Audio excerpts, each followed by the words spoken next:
ಹಾವೇರಿ ಗ್ರಾಮದ ಬೆನಕನಹಳ್ಳಿ ಗ್ರಾಮದ ಒಂದು ಮೂಕ ಪ್ರಾಣಿಗಳ ಅಧಿವೇಶನ. ನೋಡಿ ಪ್ರಿಯ ಮಿತ್ರರೇ, ಒಂದು ವಿಷಯ ಏನೆಂದರೆ ಈ ಮೂಕ ಪ್ರಾಣಿಯಾದ ಎತ್ತು ಮಾಲೀಕನ ಬಿಟ್ಟು ಮತ್ತೆ ಯಾರು ಹೊಡೆಯಲು ಅವಕಾಶ ಕೊಡುವುದಿಲ್ಲ.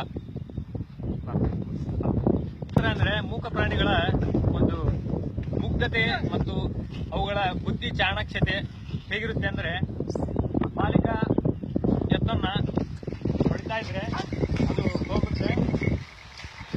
ನೋಡಿ ಈ ಮೂಕ ಪ್ರಾಣಿಗಳು ಎಷ್ಟು ವಿಚಿತ್ರವಾಗಿದೆ ಅಂದ್ರೆ, ಇವಾಗ ನೋಡಿ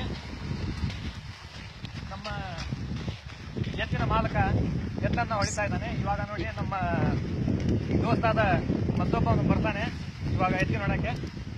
ನೋಡಿ ನೋಡಿ ಎತ್ತು ನೋಡಿ ಯಾವ ತರ ಇದು ಮಾಡುತ್ತೆ ಅಂದ್ರೆ, ನೋಡಿ ಹೌದಾ, ಒಂದು ಹೆಜ್ಜೆಯನ್ನು ಮುಂದೆ ಕೇಳೋದಿಲ್ಲ. ಈ ಎತ್ತಿನ ಮಾಲಕ ಹೊಡೆದರೆ ಮಾತ್ರ ಹೋಗುತ್ತದೆ, ಬೇರೆಯೊಬ್ಬರಿಗೆ ಯಾರಿಗೂ ಹೋಗೋದಿಲ್ಲ.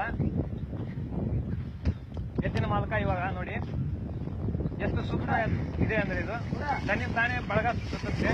ನೋಡಿ ಎತ್ತಿನ ಮಾಲಕ ಹೊಡೆದ್ರೆ ಹೋಗುತ್ತೆ. ನೋಡಿ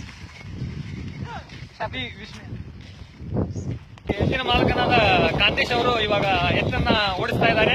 ಅದೇ ರೀತಿಯಾಗಿ ಮತ್ತೊಬ್ಬ ನಮ್ಮ ಆತ್ಮೀಯ ಬಂಧು ಆದ ಸುಲೇಮಾನ್ ಅವರು ಬರ್ತಾ ಇದ್ದಾರೆ. ಸುಲೇಮಾನ್ ಅವರು ಇವಾಗ ಎತ್ತನ್ನ ಹೊಡಿತಾ ಬರ್ತಾ ಇದ್ದಾರೆ. ಎತ್ತು ಯಾವ ರೀತಿ ಮಾಡುತ್ತೆ ಅಂತ ನೋಡಿ ನೋಡಿ ನೋಡಿ ಒಂದು ಹೆಜ್ಜೆಯನ್ನು ಮುಂದೆ ಇಡೋದಿಲ್ಲ. ಅದೇ ರೀತಿ